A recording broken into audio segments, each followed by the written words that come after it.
G'day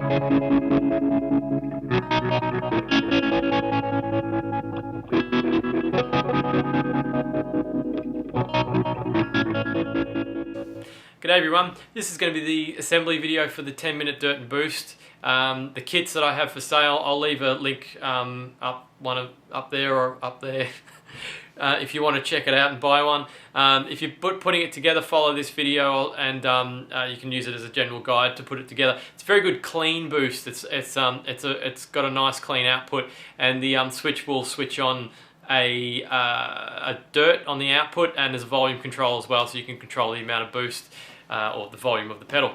So let's start putting it together. Very simple, and it'd be a bit like the 7-minute fuzz video I just did. I figured this kit could benefit from a guide video as well. So let's get to it. So this is what you get with the kit. Battery snap to be able to test the kit like the other one. There's options, so you can actually just order a PCB on its own, or you can order a PCB with the components. You also don't need to order the pot with it. That's an option as well. If you want the pot, select it. If you don't, you don't have to. These are just 9mm alpha pots, so if you've got a pot that you want to use and you don't want to use this one, or you want to use a bigger pot, you don't have to. But these pots do actually slide straight into the board, which I'll show you later on when we're actually assembling it. So I'll be doing this from behind the camera like I did last time. Sorry if I bump something or do a shoddy solder joint, because it's a little bit tricky from behind here. I usually start with the lowest lying resistors and capacitors, because if you put in a capacitor that takes up a lot of room, and then you try and fit a resistor in, sometimes it can be hard to push it past the capacitor. So I find it's generally a good idea to start with the stuff that lies the lowest on the PCB. So it's usually a good idea to check these resistor values with a multimeter. If you haven't got a multimeter, you can search online for a resistor band calculator. A good one that I use is Sans Tech Library. I'll leave a link to that, and you just punch in the colors and it will tell you what the value is. Or look at a chart, color chart, and follow that. Or use a multimeter if you've got one. So I've got in this row here, I've got at the top red, green, which is 2.2 meg, and then orange, red, which is 3.3k, and then the 680 ohm resistor down the bottom. And those two are the diodes. You can see they've got the black lines on them, like with the 7-minute fuzz build. The black line is the negative. You've got to make sure you put those in the right way around. We'll get to that when we do it. So let's start with sorry, on the website there's a link to this the project guide, I suppose you could call it, bill of materials. R1 you can see is 3.3k, so all you do is locate R1 on the PCB, which is there, and you populate it with the value on the bill of materials, which in this case is 3.3k. So as I said in the last video, I like to use blue tack. It's a quick and easy way of holding down a PCB while you're soldering it. So just insert that into the slot with R1 like that. Place it face down like so that the label of the board's facing up. So you can see 10-minute dirt is on the back of the board. That's the back. And then you just solder it in place. So you don't need a heap of solder, just something that kind of looks like that, just to hold it in place. And then just snip off the leads and do it again for the next one. So we'll go to R2 next, which is the 2.2 meg, which is the red, green, and fold down the legs, put it in the socket, or in the through holes, I should say. Place it down on the blue tack, solder it in place.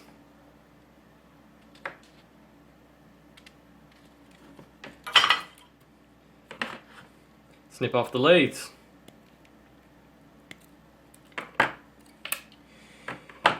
Go to the next one, which is a 680 ohm resistor. Fold down the legs. Put it in the R3 space. So remember, you've got to follow that bill of materials for these values. Make sure you put them in the right way the first go, because it can be a bit of a pain to get back out again if you make a mistake. So this one's, as you can see, R3 is 680 ohm. 680R means 680 ohm. And solder it in place. Next we'll do the diodes. These are actually 1N34As, so they're germanium diodes, so you just got to be careful you don't put too much heat on them, and they're actually glass, encapsulated in glass, so just make sure that you're careful when you do this, because they can break even just from bending the leads. So just be gentle when you handle them and when you push them through the holes, and also don't apply too much heat to them as well. So as you can see, if I push that in, at the moment the legs aren't spaced too well. I'm going to have to pull hard on those leads to pull them through. So I'm actually just going to pull that back out and not bend them so close to the glass diode or housing or whatever you'd call it.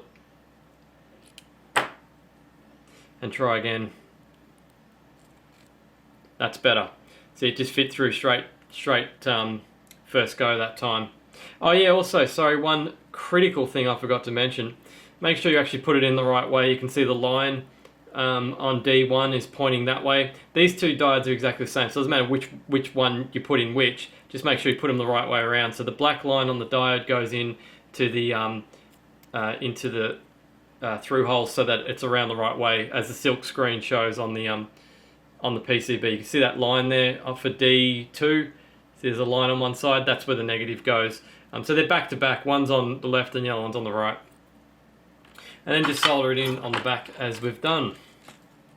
So as you can see, it's a really easy kit to put together. That's the point of these kits, is to, if you're not familiar with electronics, or you're just beginning and you want to just get something simple, give you enough confidence to go into something a bit more difficult, just getting used to electronic components and soldering and things like that. This is the perfect kit for that. I know it sounds like a sales pitch, but I mean, I made up these kits specifically for this reason, because I figured that there wasn't something out there that could cater for people that we're not all electronic geniuses. You've got to start somewhere, and some people don't want to just jump straight into building a complex delay on Vero or something like that. So that's what this kit is here to address. So next we'll do the capacitors. We'll put those in, and these capacitors are actually the same value. You can see on the top, it's upside down, just turn them around. They say 104J. J is a tolerance, don't need to worry about that, but the 104 is the value, and that 104 means 100 nanofarad. So they're both exactly the same, so it doesn't matter, again, it doesn't matter which way you put these in. Just put one in C1 and the other one in C2. And it's best if you do these individually. Don't try and shove them both in and do them at the same time. If you're beginning, I mean, I could do it, but if you're learning to do soldering, it's best just to take your time and do one hole at a time, one component at a time. Gets a bit tricky trying to get your soldering iron in between when there's all legs all over the place. You make solder bridges that way, and solder bridges are the nemesis of the guitar pedal builder. Trust me on that one. Put the next one in. I know the 7-minute fuzz is it's a cool pedal, and a lot of people like to build it, and it's even less components than this one. But I tell you what, I really like this this boost. Again, it's not a sales pitch. If I had to choose one, I'd actually probably choose this boost, because it's a nice clean boost, and the dirt option helps it, gives a bit more versatility as well. So next is the transistor, and the silk screen on the PCB. You can see there's a round crescent. It shows you which way around to put it. So on the transistor, you can see there's a flat edge, and on the silk screen there's a flat edge. If you can't see in the video, you should be able to see it when you get the board. You just got to make sure you put it the right way around. And just while we're talking about, just for your own personal knowledge, that square lug, there's two round and one square. The square lug's actually the emitter. So just push that through, and the spacing, see the legs are closer together than the pins. That's okay. I've made that spacing for a socket if you want to put a socket in and experiment with that transistor. But if you just want to put this transistor in, just shove it in. You're not gonna hurt it. I do that all the time. I've never had an issue with them. Don't be too aggressive with it, of course. Just make it, just get it in enough so that you can solder it and that it's in securely. Okay, so next we're going to do the switch. I recommend following the same sequence that I do with the resistors, capacitors, diodes, all that. Just it'll make it easier for you to assemble if you do. So next we're going to put the switch on. I'm not going to make these leads very long. I'm using exactly what comes in the kit, which is these bits of wire, and I'm just going to cut off a couple of inches of two colours like that. And usually go into the board, well, usually I go into the board first. I find it easier than going to the switch first. And on the board you'll see that there's two. There's on the silk screen, it's very small. See if I can get the light over actually, because it's probably worthwhile you seeing what I'm talking about here. You can see there where I'm pointing with the wire there, it says SW, and then there's a hole that's got 1 and another hole that's got 2. Those are the two wires that you need to solder in to go to the switch. So the switch has got 3 lugs on it, and you can solder these 2 wires to the to any 2 of these lugs, but make sure you use the middle one. So you can solder them to that one and that one, or you can solder them to that one and that one, and you can solder either to those 2 pairs, but don't solder them to that one and that one, the 2 outside lugs. That won't work. Just make sure you get that middle lug.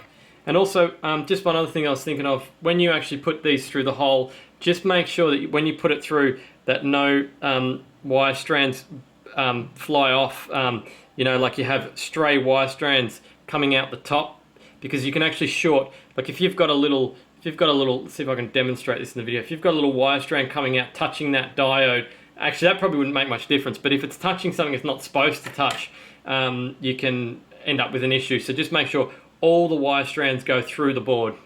You should always do that no matter what you're wiring up, whether it's input, output, plus, minus. You should just always make sure that those wires go through. So that's with the 2 wires in. Just snip them off to whatever size you're comfortable with. I'm going to leave mine relatively, well, maybe not short, somewhere in the middle. Medium length, I guess you could say, if there's such a thing. Strip them off. And then go through the side like that with the wire.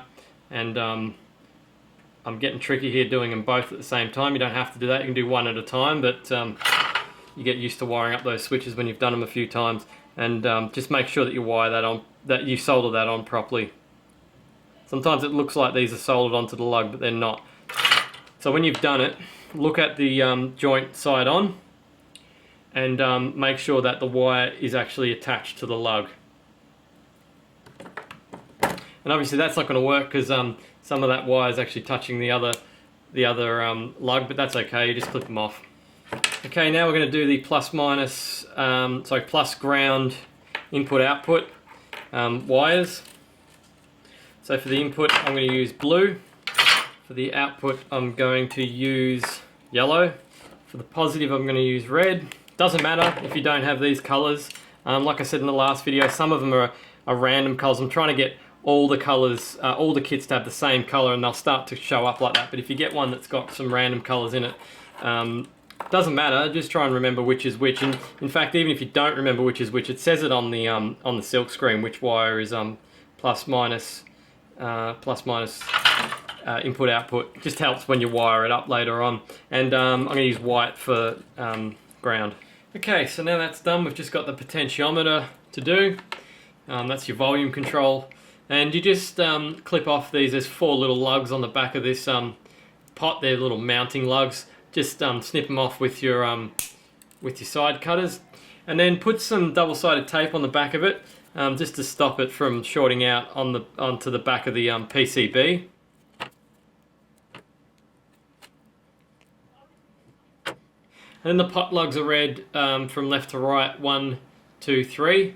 Going from 1, 2, 3 like that, and you can see on the top of the board that has a little 1, 2, 3 on those 3 lugs. So this is the configuration that you'd have to put the pot in, but you don't go through the top, you actually go through the bottom.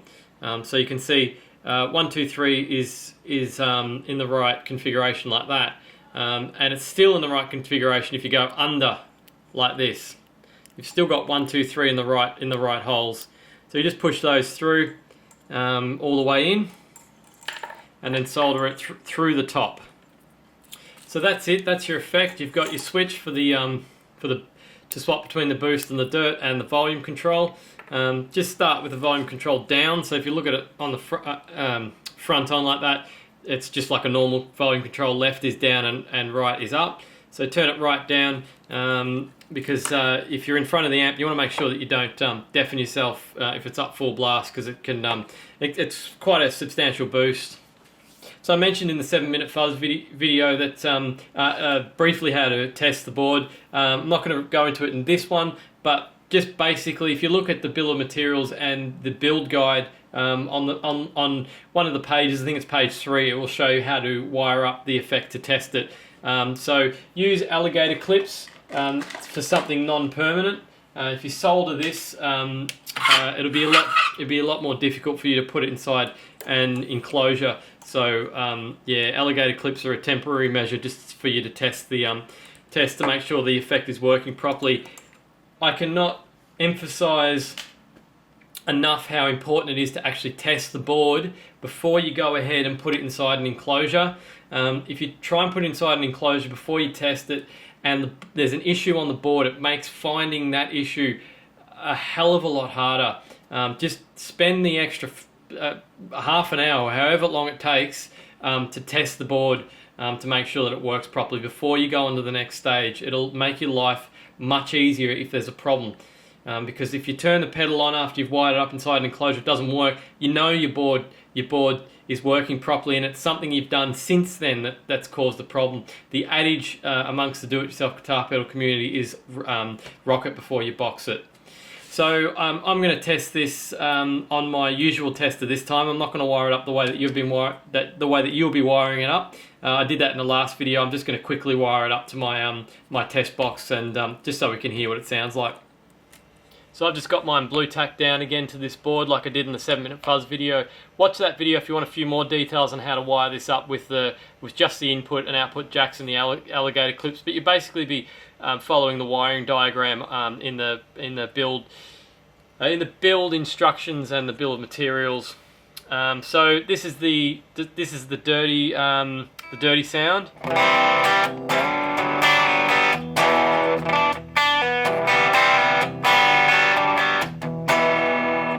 And if you hit this switch, it's going to get loud. So turn, by design, this is what it's supposed to do. Turn the volume down before you hit the boost. And then as you turn the boost up, you should get a decent amount of boost out of it as well. Which you do. It's probably about maybe 5-6 times louder than the clean signal, so there's a decent amount of boost on it as well. Just a final note, as I mentioned in the 7-minute fuzz video again, a question I get a lot: how do I put that into one of those?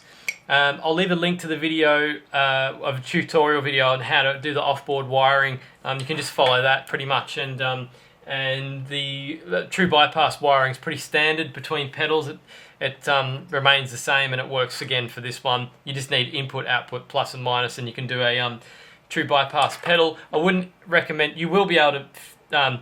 If you've had a bit of experience with guitar pedals, you'll be able to fit this little board into a 1590A. It's actually quite a good candidate for that size enclosure. But if this is your first build, I wouldn't recommend a 1590A because they can get pretty tight. I'll just grab the enclosure that I think you should probably wire it up into, which I mentioned in the 7-minute fuzz video, is a 1590B. You can see it's probably approximately double the size, and you'll have a much easier time getting it into a 1590B. I know it's tempting to put into one of these because they're all the rage at the moment, but they're tricky. So if it's your first build, I don't recommend doing that. Save that for another build. Just get your process down properly and use the 1590B. It'll be much easier. So hopefully you got a working 10-minute dirt and boost pedal. If you don't, if you got any issues, check your soldering. Make sure you haven't made a solder bridge, which is where you've made a connection between two pins that aren't supposed to be connected. Those solder joints on the back aren't supposed to be connected together. So just double check that you haven't accidentally made a error on that. And even if it doesn't look like there's an error, sometimes it's a good idea just to get something like I was trying to find my precision screwdrivers. A precision screwdriver is a good one. You just lightly scratch around on the tracks in between the solder lugs, just to make sure that there's no hairline, microscopic connection between the lugs. That can happen sometimes. Yeah, that's usually, and check that you've put everything in the right values in the right spot. And if you haven't, you have to remove it and move it into the right spot. That's why I recommend making sure you're putting the right thing in the right spot the first time. It'll just make your life a hell of a lot easier than just willy-nilly chucking them in and then getting to the end and going, oh, it doesn't work. It's easy if you just be patient and put all the components in the right way to start off with and follow the instructions closely.